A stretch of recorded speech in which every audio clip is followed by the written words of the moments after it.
আপনারা অনেকে মেশিন নিয়ে থাকেন, মেশিন নেওয়ার পর একটা ঝামেলায় পড়েন, সেটা হচ্ছে গরমকালে অতিরিক্ত ওভারহিট হয়ে যায়, অর্থাৎ 38 বা 39 ডিগ্রি পর্যন্ত চলে যায় তার টেম্পারেচার।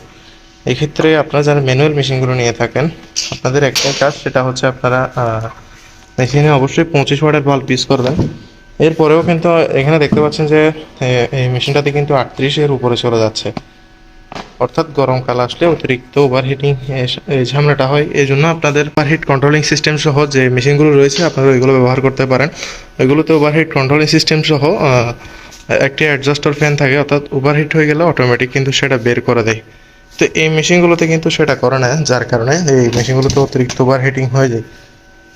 ওভারহিট হয়ে গেলে একটাই সমস্যা, ভেতরে বাচ্চা মারা যাওয়ার সম্ভাবনা থাকে। তো আপনারা অবশ্যই চেষ্টা করবেন ভালো মানের মেশিন নিতে, ওভারহিটিং কন্ট্রোলিং সিস্টেম সহ। আমাদের কাছে কিন্তু অ্যাডোজার সব ধরনেরই আছে মোটামুটি। তো আপনাদেরকে একটা ওভারহিট কন্ট্রোলিং সিস্টেম সহ একটা মেশিন দেখাই। এখানে এটা দেখতে পাচ্ছেন, এটা হচ্ছে ওভারহিট কন্ট্রোলিং সিস্টেম সহ এসিডিসি এবং ওভারহিট কন্ট্রোলিং সিস্টেম। অর্থাৎ এটাতে অতিরিক্ত গরম হয়ে গেলে অটোমেটিকলি কিন্তু এটা বের করে দিবে। তো আপনি ইম্পোর্টার মেশিনের কিবোর্ডটা লাগবে, আমাদের সাথে যোগাযোগ করবেন। আমাদের লোকেশন হচ্ছে রাউজান, চট্টগ্রাম, পাহাড়তলী। আসসালামু আলাইকুম।